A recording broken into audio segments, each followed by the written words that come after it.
All right, we've got some Tesla delivery numbers to discuss. We've got Maduro being captured and the implications for the broader markets. A lot of stuff going on this week. Bradford, welcome back. How was your holiday?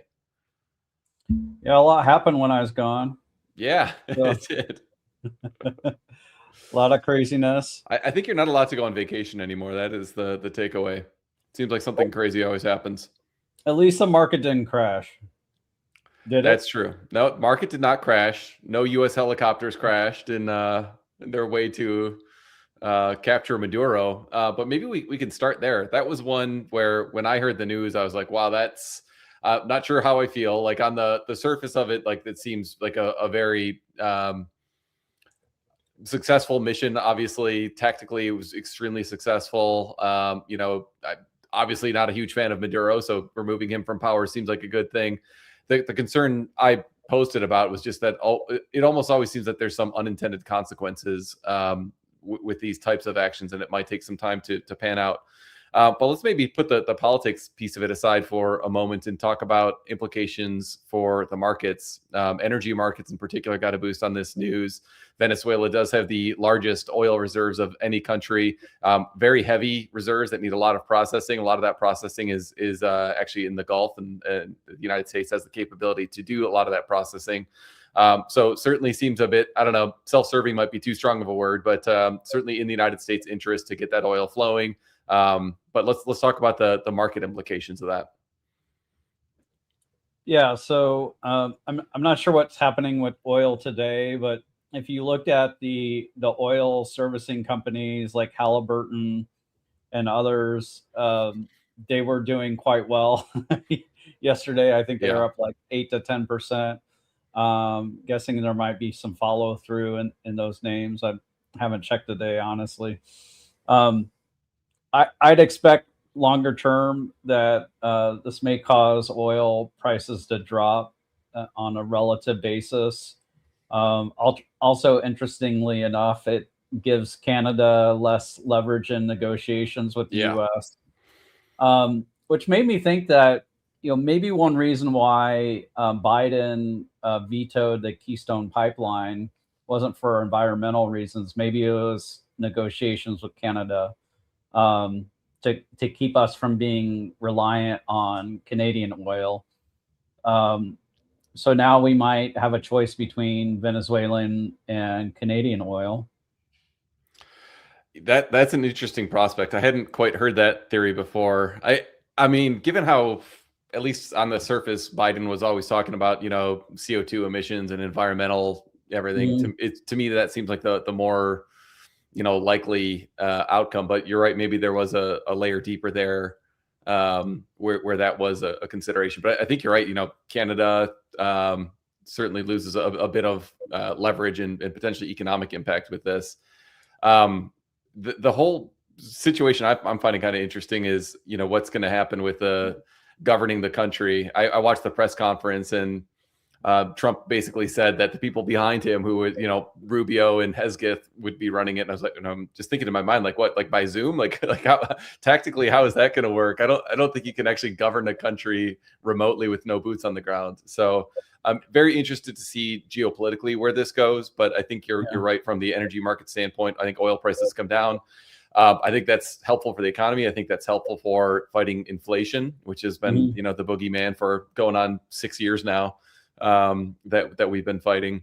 So probably a good news overall, which is why I think we saw Yeah. the markets react pretty strongly on Monday morning and into today with some really positive kind of rallying out of there.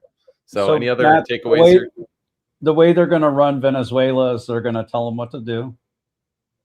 Okay. They'll just the country in general, just We'll see if they listen. this is where I wish I had a good Trump impersonation, because I'd love to just say, something about how it's going to be so beautiful, and they're going to want to vote for me in 2028 and all sorts of craziness. But Yeah. yeah, the devil's in the details with I'm these. seeing a lot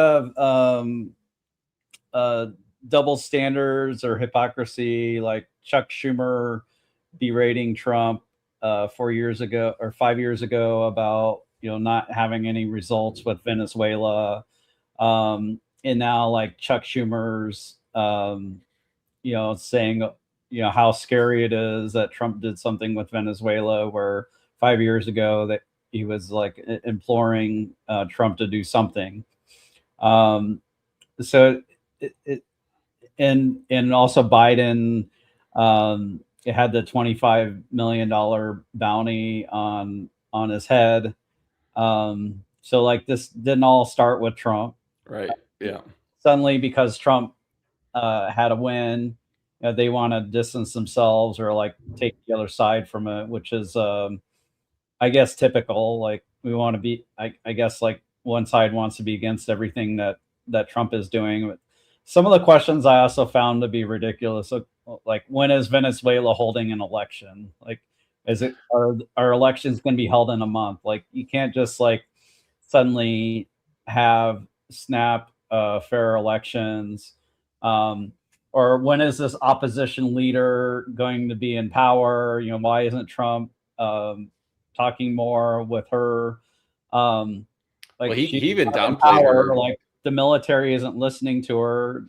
Essentially, they put all these generals on the payroll, like dozens, if not hundreds, of generals. So there's a lot of loyalists that are still there. Yeah.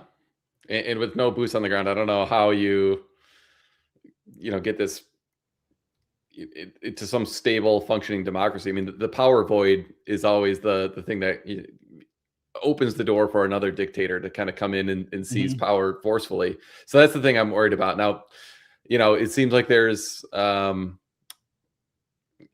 some pockets, at least, of kind of support for what Trump has done on the ground in Venezuela. I don't claim to know, exactly what the sentiment is like there.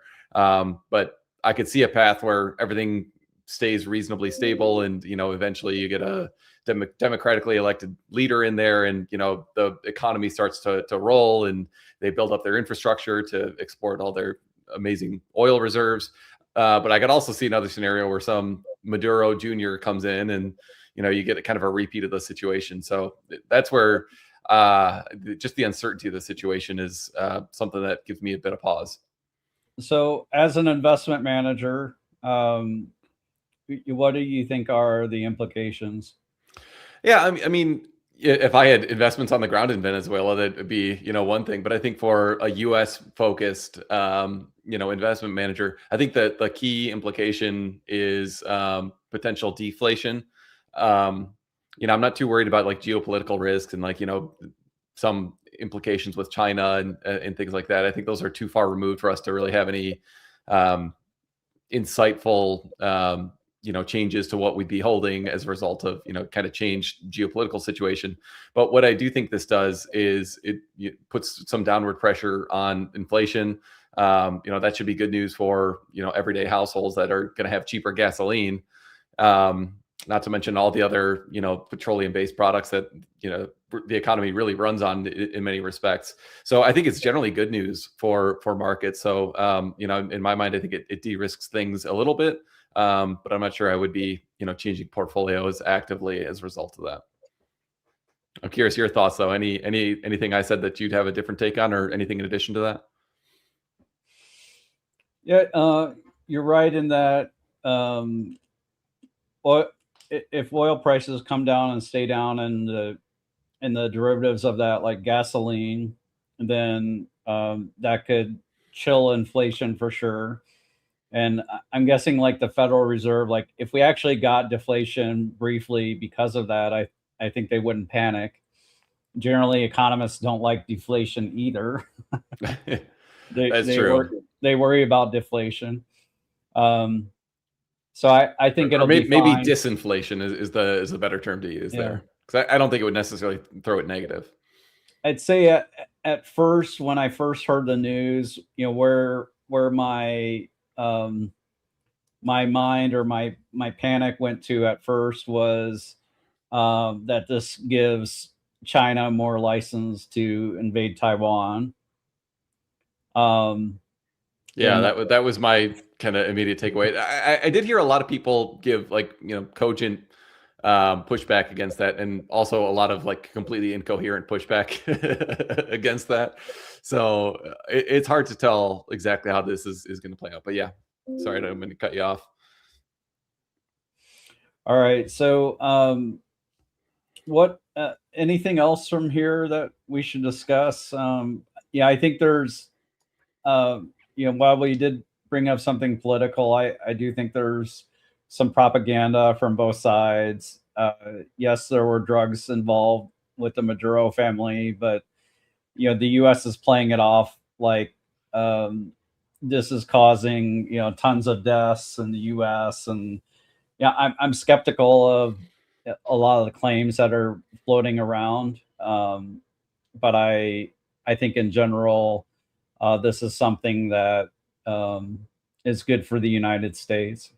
Yeah, I mean, the other angle I heard too was, China was a big importer of that Venezuelan oil, and so this potentially, if the U.S. has a little bit more control over that, then that gives us some more bargaining power, let's say, to negotiate with China on things like rare earths or silver exports or whatever the topic du jour might be in the future. So complicated topic. How it relates to Tesla, that might be kind of interesting. We've seen EV sales struggle in general, and I think lower oil prices might continue that trend. Now, I think that's a like second order derivative. I think it's not going to be very impactful, but maybe that's a good transition point to what was a pretty weak Q4. Maybe not a catastrophe of a quarter, but certainly not strong, at least in terms of deliveries. What were your thoughts when you saw the number? That's about what I expected. So I thought the number was going to be lower than what Wall Street was saying. Mhm. So Wall Street, the number that Tesla came out was around like 425, 424,000, something like that. So I thought it was going to be lower than that. I did post a poll um, a few weeks ago where I was asking, where people's expectations were, and most people were not under 425,000. Yeah. So I thought that people were a little overly optimistic going into the number. So one thing that did surprise me was that the stock reaction to the production and deliveries number was fairly muted. It was only down 2%. Well, We did it get a good. started. It was even green to begin the session, which was really wild, and then it just kind of dwindled down. But yeah, I was surprised by that. I thought it'd be, down modestly, right on the news, but it seemed to kind of take it in stride. The number for energy storage was right where I expected, around Yep. 14.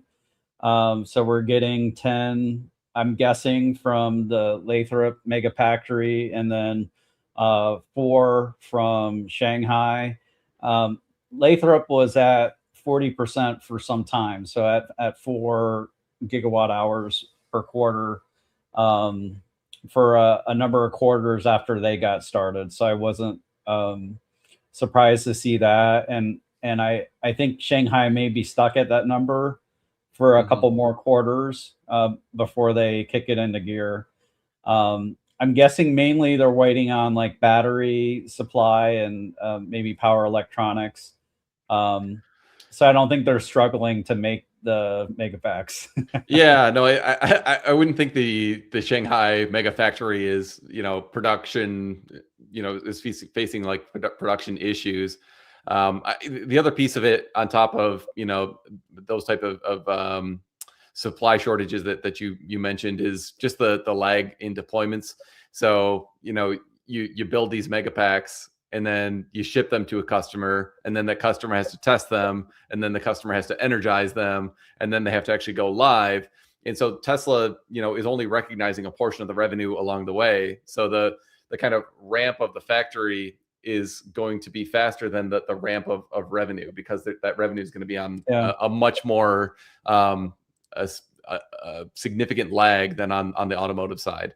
So, I do think, even though I'm super excited about how energy is going to be ramping in the long arc, I think in the next, couple quarters, it's going to be a nice adder, but it's not going to be anything to, like really change the overall earnings trajectory of the company. Um, and this is something that I think kind of warrants some some thinking about from the community is, like you got the Michael Burrys of the world who like he's I'm not advocating this point of view at all, but I think Mhm. it's worth us, understanding how like regular investors who are not as focused on tech are thinking about things. We're going to be doing I think less than $3 in earnings per share this year for Tesla, and it's trading at what is it, 435 or something like that today. So we're at a very significant earnings multiple. Um, the the earnings growth I think is going to be like absolutely crazy. But I was actually walking a client through. You mean the next like 12 months or 24 months from now? Yeah, so like in Q1, Q2, I don't think are going to be particularly different than in prior quarters. So we've been doing, let's call it roughly 50 cents a quarter for a Mhm. while now. So a little bit above that in some quarters, but maybe we grow a bit from there with more FSD and some higher energy storage deployments, but still meaningfully below like $1 per quarter. So you're meaningfully higher than 100 PE multiple at that rate. So I was walking a client through the model and kind of assumptions on robotaxis growing somewhat meaningfully in the second half of the year. And the risk that I'm seeing is the Tesla is like entirely a story stock between now and when these earnings start to drop. From So Robotaxi. from Robotaxi, yeah. So Mhm. like in the base case model, and I should probably post a video kind of explaining this, but like the earnings growth was like totally insane. I mean, it went from, I don't know, like call it roughly $3 this year to I think it was about 7 in 2028. Or no, sorry, 2027, and then getting to like 15, and I think it was like 25 in 2030. So just like absolutely massive increase in earnings. I mean, a 10x in a couple of years in earnings per share with this one version of the model, which is obviously going to be wrong. The question is just the magnitude of the differences and the direction. But I think that is actually like my base case assumption is that Tesla's earnings power does just explode in the latter half of this decade. But I don't think we see any meaningful improvement in that in say the next 6 months. So if Mhm. that's the case, then like Tesla really is a story stock, at least in the short term, with people saying, hey, like look how good autonomy is and robotaxi. And then you're going to have other people that say, well, look, Nvidia just copied exactly what Tesla's doing, and like Mercedes is partnering with them. So like what lead does Tesla actually have in autonomy? So I think I think we're just going to have a By the lot way, of. I'm selling my Cybertruck and buying an Nvidia car. Well, that's the thing. Like you and I, and probably most of the people watching this stream know how kind of ridiculous some of that is, and like we're big Nvidia fans, so like this is not to bash Nvidia, Yeah. but like we know how slow the OEMs are going to be to actually roll this stuff out. We know the trouble that they're going to have getting that last 1% of functionality, like Elon was posting about. But I think if you're just let's say a general industry analyst and you're looking at Tesla and saying, okay, well, Tesla looks a little pricey at the moment, and hey, look, there's all this new competition, and so maybe driving becomes or autonomy becomes a commodity, pretty quickly. That is a thesis that makes some sense on a very surface level if you don't really understand things deeply. So I could see that type of narrative gaining traction, and Tesla could take a ride. I'm not predicting that, but my point is really just that I think there's some volatility, and I think it's gonna be very hard to say what happens with Tesla stock in the next couple months.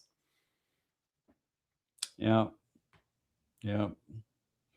I feel like Tesla is getting like the logistics and all the mechanics ready for Robotaxi. I think they're confident in what they have, and they're figuring out, okay, how do we do this? How do we serve the fleet? Help it get out of trouble if it gets stuck. Like if for some reason it wants to go down a road where the road is blocked, and then it panics and just sits there. How do we get it pointed in the right direction and get the car moving on? Um, like if Tesla doesn't get the memo and there's a marathon, Yeah. And you literally like are stuck either inside the marathon or you can't get to a destination inside the marathon, either or. There's things like that they need to have remote, not operators, but remote monitors that'll um, be able to quickly get the context of what's going on with the car and quickly reset it so it's sent on its way. Yeah. I think we're really close to some big breakthroughs. I mean, Elon was talking about was it 14.3, I think is the 10x parameter increase version that he said was going to go out the end of February. I think that's going to be, a huge improvement in functionality.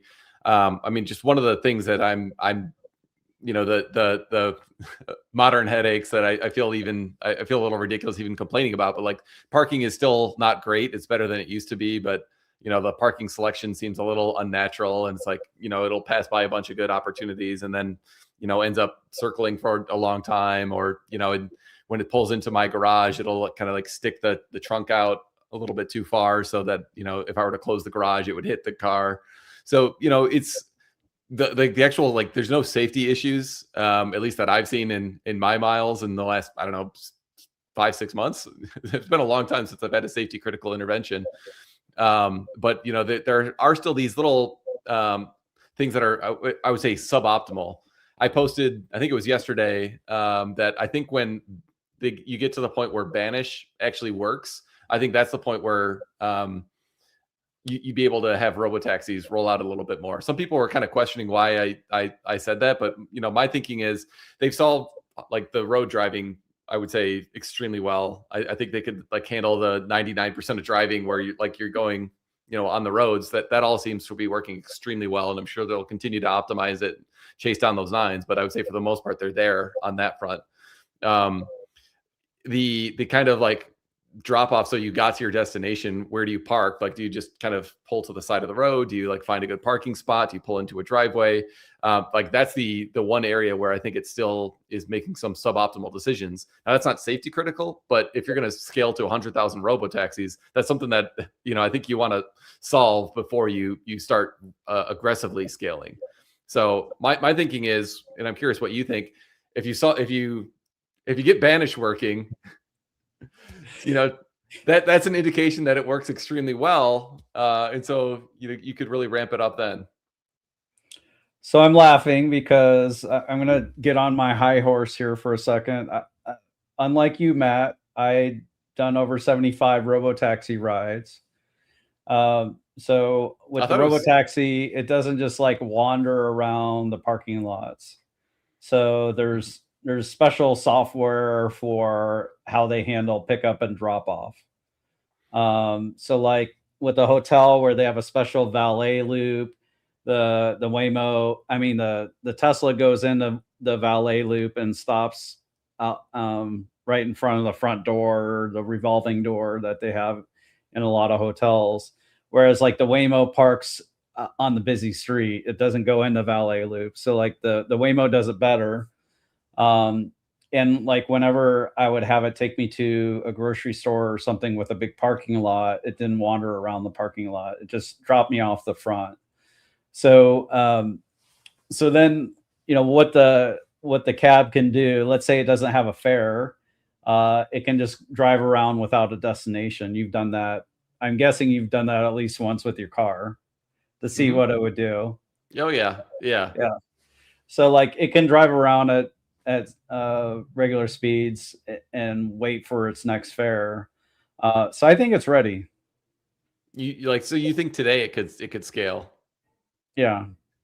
So then what is the limiting factor? Is it remote operators? Is it you're going to new cities? You want to make sure that you're, kind of well-versed in how to deploy to those cities? I mean, presumably you do need some full-time employees in those cities to handle situations that come up.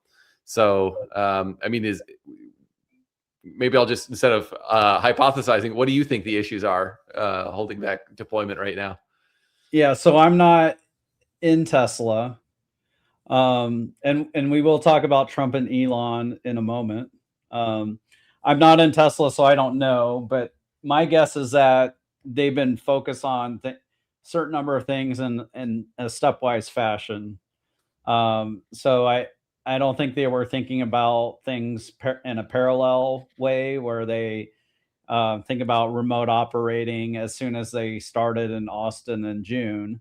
So I think like as they got closer to it, they've been thinking about, okay, uh, how do we handle this after taking out the safety monitors? Hmm.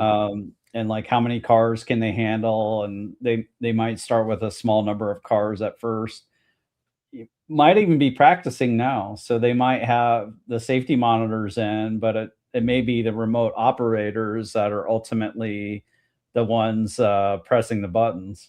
Yeah, I would think that would be the case. Like you'd want to, test what is going to be your new primary system while you still Mhm. have the old primary system available as a backup. That to me makes a Yeah. lot of sense.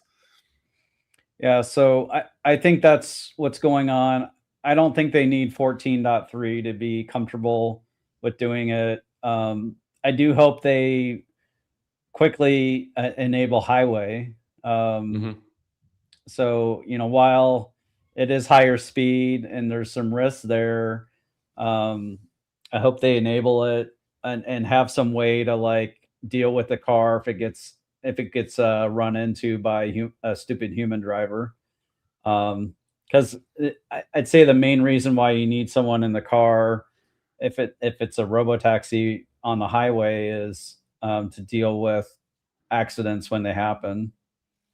But you could just have someone dial into the car maybe. Yeah, I mean, depending on the severity of the incident, then that person might not be able to help too much. So, um, yeah, I don't know. To me, it seems like that was one of the You could lower put risk stuff on areas. screen like, "Here's our insurance card. Yeah, Go ahead and hold your insurance card up to this camera or the side camera here."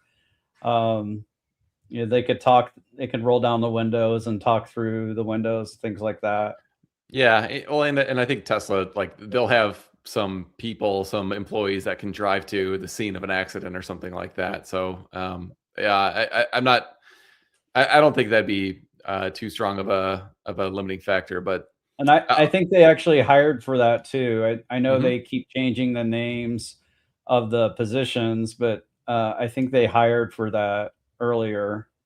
Um, or as like a rapid response type deal. Yep. Yeah, rapid response. I think that is the aim of it.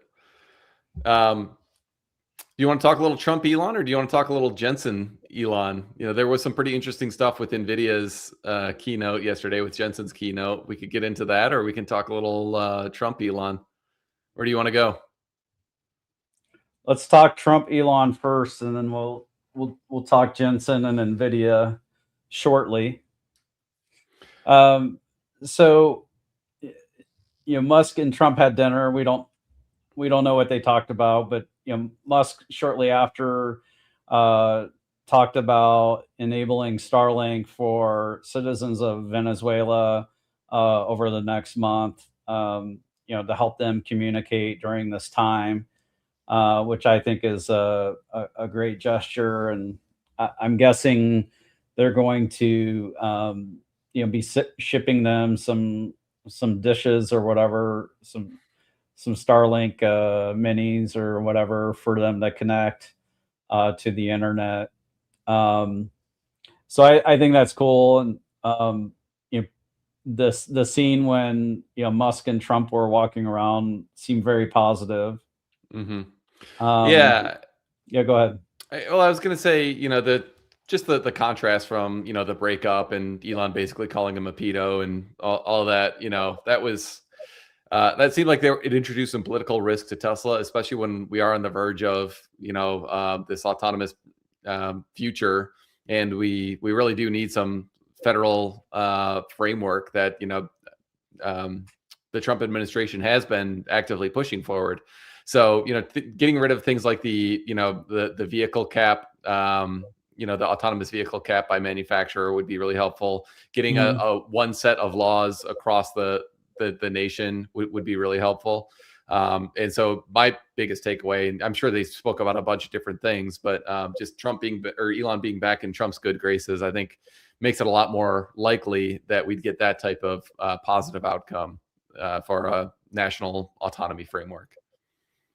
Also, I wonder if the federal government's going to go after fraud more. So, like Elon, started this whole thing with Doge, and there was all this hullabaloo about Social Security numbers, which is actually a doorway to fraud. So they didn't take away anyone's Social Security benefits, but people use Social Security numbers all the time for fraudulent reasons, and they did find that with just programs other than Social Security. But now we're finding, all these fraudulent businesses set up to receive program money, where there's nothing going on in those businesses. If you're a legitimate business, you would open your doors. You wouldn't have blackout curtains. Is that what you're saying? Yeah, and it also just reminds me of people are dismissive of Elon. They get angry at Elon because of like stuff in politics, but his contributions to us are immense. People forget about what he did at Zip2. It's where Elon made his big first money, where I might slightly misstate it, but Elon created the core concept and initial implementation essentially for turn-by-turn directions in the US. So it wasn't where you had it with your GPS unit and it would tell you aloud, okay, turn left here. But yeah, his concept and implementation are what became MapQuest and others.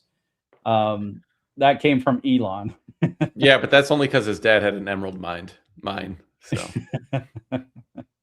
Matt's joking. I'm joking. Yeah, no, you're like, I mean, people who've been following him for a while kind of understand how much of a polymath he is, being able to touch all these different areas. I mean, the stuff that he's done on rockets and EVs alone is like, like two super geniuses, in a lifetime's worth of work to come up with that. But he's not only done that sort of stuff, but also was at the very frontier of some of the earliest stuff on the internet, like electronic payments with PayPal, and even before that with electronic directions with Zip2, which is just kind of wild. And then this little side quest in the government. I mean, he really has done just a tremendous amount, and he gets just a huge amount of hate for it, despite I think pretty consistently having been proven right on a lot of this stuff. I mean, like the fraud situation. We're no longer dependent on Russia for launch.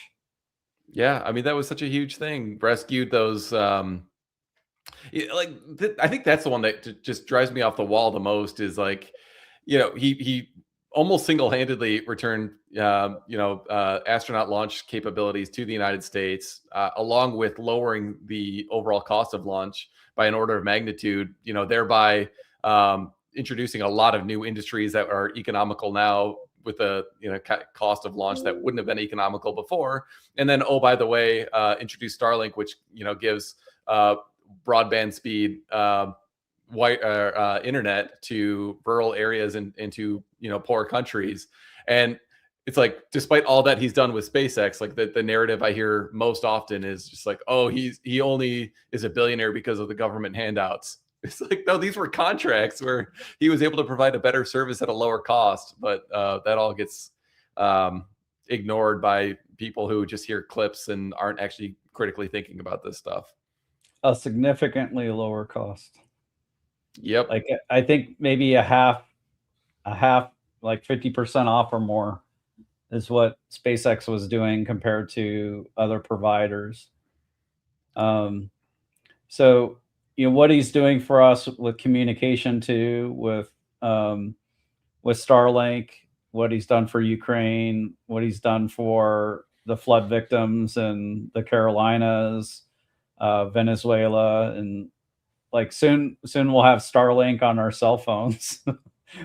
we'll get our internet direct to our cell phones with V3 Starlink satellites once they figure out Starship and Super Heavy booster and all that. Yeah, It really is wild, all the stuff that he's done.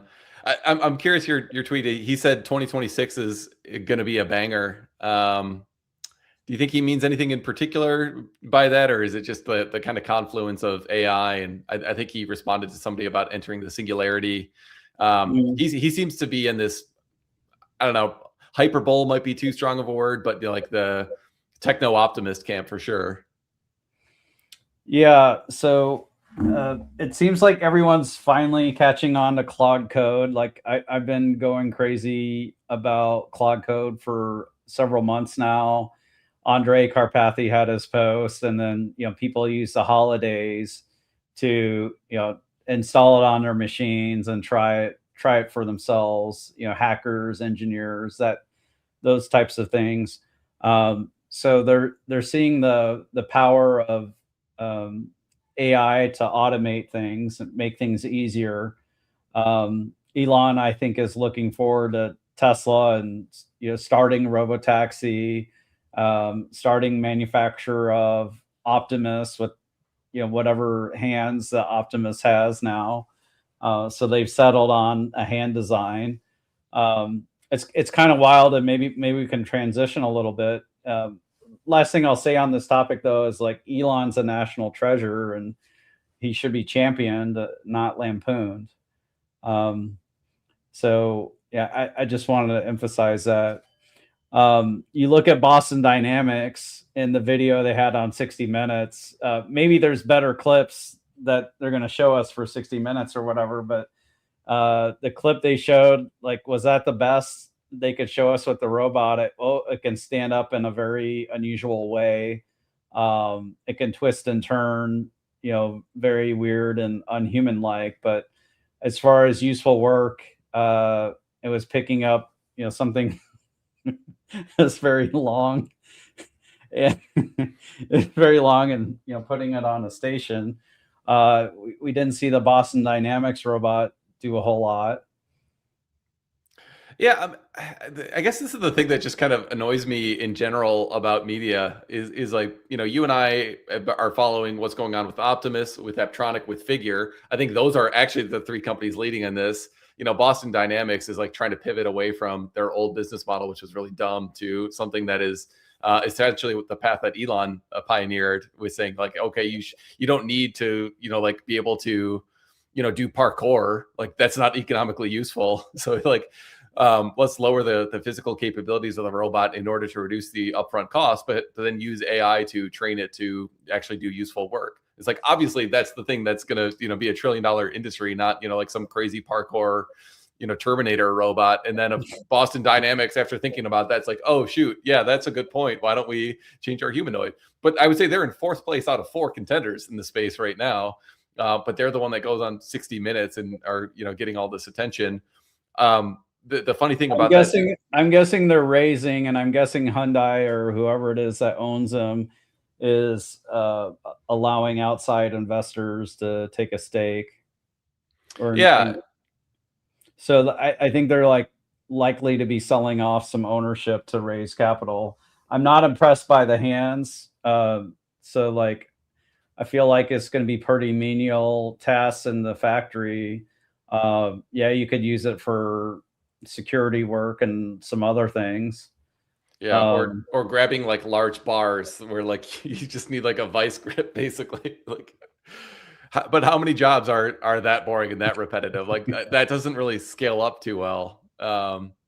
So yeah, that whole thing is just so frustrating. And notice like they had them, they talked as if this was something that was like actively providing economic value right now, but it was actually like completely cordoned off, like in the side of the factory, like by their inventory, like in as low a traffic place as possible. So it's clearly not economically viable right now what they're doing. And I would say their AI chops are probably the lowest of any of the contenders in the space. So it's interesting seeing which companies are getting attention and which ones are not. Like I think on the opposite end of the spectrum from them would be Figure with, I think they're almost a little too hypey. Yeah. But yeah, I don't know. Maybe that's not the opposite end of the spectrum. I guess they're both hypey. Yeah, Apptronic's very quiet. Yeah, they're just quietly building. Tesla's somewhere in the middle where, they are hyping a bit, but they're also quietly building, and they don't want to, reveal all their secret sauce since everyone keeps copying them. Yeah. But like, I they think need to sometime do like a sequenced, the sequined hand, like the Michael Jackson sequined hand. That'd be pretty cool. They like covering the hands because they don't want to give away, what they're doing with the hands, so it's not copied. I'd like to see some Michael Jackson dance moves. That'd be awesome. Also, we had the Nvidia news drop. I don't know if that's why Tesla was down. There were a number of names that were down today, and some of them. I guess that there weren't a ton of them that were down. It did seem like there was some pretty steep disparity in the market, though. Like some names up 4%, some names down, 4%. Yeah, so I don't think it's. I don't. I think Tesla was being singled out a bit. Some people may be worried about Nvidia as a competitor. Did you have a chance to watch Jensen's keynote? I did not. So I watched the whole thing last night, and I was kind of shocked at the autonomy part, which was a decent chunk of the overall presentation. I want to get into Ruben too in just a minute, but like with the autonomy, like they played this video of the car like driving through a somewhat complicated situation, and Jensen's comment was something to the effect of like, this is the first end-to-end driving where you've got like just photons coming in and commands going out. And it was like, wait, no, that's like exactly what Tesla has been doing for years. Yeah. And it was just so funny, like watching this this presentation, because normally like a CES presentation in particular, if a company's like releasing something that's like mind-blowing, it's like something that maybe you think you'll get in your hands 2-3 years from now. I'm like, that's a worse version of what my car can do today that Jensen is highlighting. So it was just kind of wild to actually have a consumer product on the road right now, which is better than what a company, the most valuable company in the world, is presenting as the future at CES. So that was the one moment that just kind of stuck out to me, is that we really still are the early adopters. And I think most people, even like the early adopters, like most like normal tech focused early adopters, don't even know what Tesla's doing yet. There was this post I saw from Danish, I'm assuming it's pronounced, at Neuralink, who had just tried FSD for the first time, and wow, it completely blew me away. Drove me fully autonomously from South Austin to Dallas, and it's just like, okay, if you're working at Neuralink, you're obviously like extremely technically savvy and are capable of, are an early adopter of some sort. But like for these types of people to not know that this is out here and to be having their minds blown right now, to me, that's just like surprising. And it's kind of a reminder that we are still in the early adopter phase. I think you and I feel like early adopters because we've been early adopters for like literally 5 years, 6 years on this technology. But I think just now we're only starting to get the real early adopters that are going to have a wave of like the early majority after them. I think we're finally in that phase now, but it's been a lot of like lonely early adopters, super early adopters for the last 6 years. Yeah, I thought we were out of the phase a while back, but only now the software has gotten really good. So I think we're ready to go wide soon and get to more early adopters with Robotaxi and onto the early majority from there.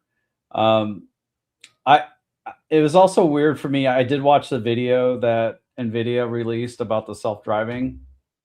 The video just looks strange to me. There was something weird.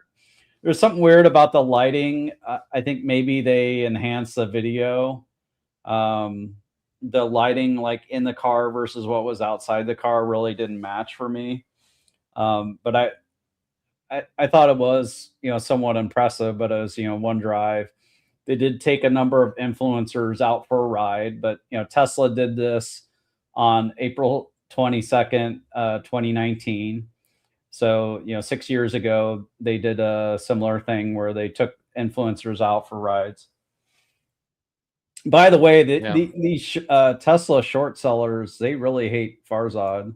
We are simul streaming on Farzad's channel, and they really hate Farzad.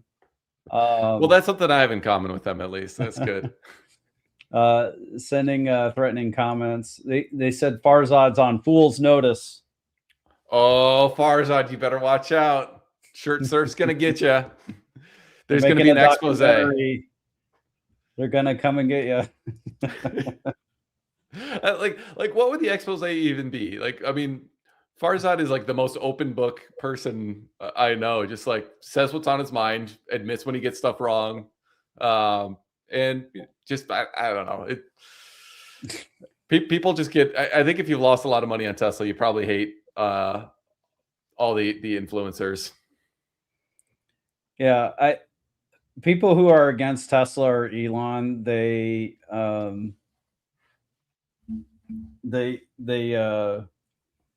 not happy. They're not happy that Tesla is doing all right. Best-selling car in the world 3 years in a row. I know sales. But they lost the title. They lost the title to BYD. So the downfall is imminent. It's coming.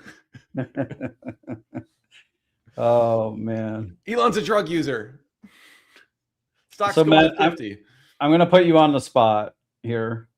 Okay. I don't know if we got the video made or if you did while I was on vacation. We were looking at putting out a video about how to value companies and the capital asset pricing model. Very nerdy video. Super nerdy video. Yes. And I know we've sent out some more videos on the Rebellionaire channel about what it's like to be a Teslaionaire and some of the ins and outs of that.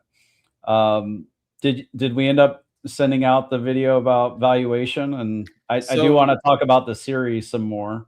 Yeah, I recorded it on December 23rd, I think. Jordan, our producer, is just saying the video is going to drop next week. And so for those who don't know what you're talking about, I just had this inclination that a lot of the rules about finance that we've been taught are kind of inherently flawed. Like these aren't rules like laws of physics, but I think they are taught as if they are, like they're unbreakable, inviolable laws. And so what I wanted to do is just show one of them. So in this case, it was the capital asset pricing model, which don't worry if you don't know what that is. Check out the video. It's basically how you determine what discount rate you should use when valuing a company. So what do you take into account? So let's when we drop a new term, we need to define it. So the reason why discount rate matters is, like, let's say you have $10 billion in profit at a future date. The higher the discount rate is, the lower the present value of it is. Yep. So like Micron, their profits are exploding. But depending on how high the discount rate is, you might value those profits lower today. Maybe also because they're uncertain. It's hard to value something that's growing quickly. Yep. Yeah. So really, discount rate should take into account the risk that is inherent in in an individual stock or any asset that you might be valuing. So I won't spoil the entire video, but one of the things that has just been kind of driving me crazy is looking at a company like Lemonade. They're valued as if they are highly risky, or in other words, if you look at what the market is implying about their discount rate, it's extremely high. But that is despite the fact that they're in a very low risk industry, which is insurance. And as I was really thinking about this even more, it's like, what is actually a riskier position to be like the incumbent in the insurance industry in the age of AI, when like all these capabilities are just exploding? Or is the risk just that you're a young company like Lemonade that has ambitious targets? So like growing revenue a lot is inherently risky. Like I will admit that there is some risk associated with hitting Lemonade's 10x projections in terms of their in-force premium that they outlined at their investor day. But when you actually say, okay, what specifically is the risk? Like if you think through on a first principles basis, like what the risks are, the more I think about that, the more I'm actually sort of like, well, I think there's less risk in a Lemonade than there is in a Progressive, which is like a super contrarian point of view. And if that's the case, then the discount rate is too high, and Lemonade stock price should be even higher than the already high kind of base case that we have. So this is just one example of a situation where I think the rules and specifically how that risk is assessed for a company like Lemonade, it's by looking backwards at what the stock has done historically. And that translates to something called beta, how much it's moving relative to the rest of the market. And in most cases, I think that's a really good way to assess risk. But when you're at an inflection point of a technology, disrupting an industry, and when you've already proven it, like Lemonade has proven that their ability to acquire customers extremely profitably and to grow very consistently. I'm like, where's the risk? Like, why is this so risky? So I think there are other opportunities like that out there in the market where the kind of rules around finance that are taught as if they are God's own laws actually have limits. They're kind of useful to a point, and then they also stop working at a point. And so I want to just try to highlight what is the rule that is being taught in all these MBA courses, because I think it's super important to understand this stuff if you want to have a good grasp on valuation. So know what all the Wall Street analysts are talking about and how they view things. I think that is super important. But then also just from a first principles perspective, when do those rules start to not make any sense? Or maybe where do they just become less useful? So got an idea for a series of videos where we kind of break down some of these areas where, in 2026 with the AI revolution, with things moving at the pace that they are, maybe the rules that were invented 100 years ago maybe don't make sense in this new day and age. Or at least let's be aware of the caveats of the rules, so we can be a little wiser around how we look at companies. Another one with the capital asset pricing model, which determines the discount rate, is the more volatile a stock is, the higher the discount rate. Yeah. So if the stock is more volatile, then the market is saying that the fundamentals of that company are more risky or uncertain. Which isn't always true. Like the stock is not the same thing as the company. Yeah. Oh, 100%. And I think if you were to look at the companies, their growth rate, the year-over-year revenue growth rate, look at their year-over-year fixed expenses, overhead expenses, look at their year-over-year loss ratios. Like those tell a very consistent and extremely positive story. But the point is that it's highly predictable what's happening with the business. But the stock is, acting like it's, some commodity mining company where, the price of whatever commodity could drop by 30% next month. And then all of a sudden the company's mines aren't profitable and the whole thing could go bust. Like that's how the market is essentially valuing Lemonade. And when I'm looking at their actual fundamentals, I mean, this is just like a very kind of steady as she goes story. It's more nuanced than that, but I think this is where the models just start breaking. One of the examples. Go ahead. Can I add one more piece while we're talking about volatility of a stock? Is let's say a stock shoots up. Well, that's a volatile move, but that's a volatility that you want. You want that volatility to the upside, and there's another word for that. It's called semi-variance, where you're looking at which way the volatility is. So we'll be doing some more videos about this, but go ahead with the point you want to make. Well, I was just gonna kind of make an analogy that I found useful, and it probably only me because most people aren't super nerds like I am. But I've got into chess, a bit in the last several years, and one of the things that like all people who are just starting to learn chess start to learn is like some rules of the game. Like you want to try to control the center, you want to have a strong pawn structure. You want to there's some other things of like having some open diagonals for your bishops to have access on. Those are rules, and in the same way I think a lot of the finance things are rules. But like the people who are the absolute best chess grandmasters, they know when to break those rules, like intentionally double your pawn structure, or to not fight for the center at all because you've got some other there's some reason why going against the rule that works 95% of the time doesn't make sense in this one particular situation. I think to be one of the best investors out there, you have to know the rules, but also know when to break them, just like the chess grandmasters. So we've got a lot of other kind of ideas on that type of topic. So we're going to be putting on my Professor Matt super nerdy valuation hat in the coming weeks and months as we do some more videos on that. So I think we've been putting on some good content recently. Not to pat ourselves on the back, this probably in poor taste to do that, but I've really enjoyed your videos recently on just kind of the softer side of coming into wealth and having a concentrated portfolio.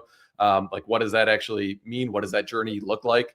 I found that really helpful personally, and so I'm trying to bring another piece of it, which is when do the investing rules first of all, what are they? Let's kind of explain them, and what are some of the shortfalls of them. So those will be on the Rebellionaire channel when we push those out. I do want to, while you're talking about breaking rules, I would say like each of our investments breaks a rule. They're each a little different. So like Tesla right now, their main business really isn't growing a whole lot. There's not much to hang your hat on with the main business. Energy is a bright spot for sure. The Model Y has been hanging in there, but it hasn't been accelerating. So that breaks a rule, and that generally I like to see a company that's growing, and you can kind of see the path that they're on already in the numbers, where that isn't the case with Tesla right now. Lemonade, in contrast, is the numbers are very predictable. And points to them achieving profitability, and it's just kind of misunderstood. Another one we own is Bloom Energy, and certainly there's a lot of promise. They have a really big deal with, and Bloom Energy makes natural gas fuel cells, so they don't make the natural gas turbine, the jet engines that they're powering the data centers with. They're making fuel cells that you can power data centers with. So there's some things that we like about Bloom, but right now it's still slightly unproven. You have a deal with Oracle that they delivered on in 55 days when they said they could get it done in 90. So well under the time that they needed to. Almost like Tesla's Megapack challenge in Australia. Yeah, it's very similar. Yeah. And there's like some big announced deals with Brookfield, which is a big infrastructure company, data center company. Some other deals that we're aware of, but it's not like playing out in a big way yet in the financials. So there's a little bit of a lack of proof yet. So each of these breaks things that we like to see with a given investment. And I think that's a place where we're comfortable, like trying to set a like a confidence level, or how likely is this from happening, and then we decide to invest or not, and how we size it from there. Yeah. Well, the other thing that we do that certainly breaks rules is when it comes to the portfolio management. So when we have winners, a lot of the reason Kathy Wood was kind of getting crap from the Tesla community a while ago was like Tesla was the best stock, and every time it went from like 10% to 10.2%, she was trimming it back down to 10. We're being a lot more flexible, and really with a company that we think has 3-5x potential. We don't want to trim it after it's gone up 30%, even though it's way overweight according to our own internal model. So that's something that I'm not aware of any other kind of company that does it the way that we do. But in my mind, it's like that if you think a company is actually worth 3x, why would you trim it when it just starts to run? You want to try to be smart and try to trim and add over time. We're big believers. We're definitely not saying don't ever trim, but what we are saying is like be thoughtful about it, and kind of don't rebalance just because your portfolio model says that it's the right time to do so. So I think there's a lot we can talk about on this front. Yeah. Also, like, it's January. People are thinking about Roth conversions. We think about them a little differently. I know there's like some FOMO thinking, well, the stock is going to be higher at year end than it is now, and that you want to get your conversion done before some big announcement with Robotaxi. But we think it's a little more nuanced with that, with how we handle Roth conversions or with other things. So we'll be getting into some of the thought and theory that Matt was talking about, and some of the application in our videos to come. I like the finger point. Bam. So interesting start to the year. Elon becoming the star of the show again. Seemed like a good start to the year with Elon and Trump. I'm just curious to see how everything plays out with AI and technology. It's a really fun time to be alive. And that's it for me. I'm Bradford Ferguson. He's Matt Smith. We're Rebellionaire, and bye for now. Bye for now.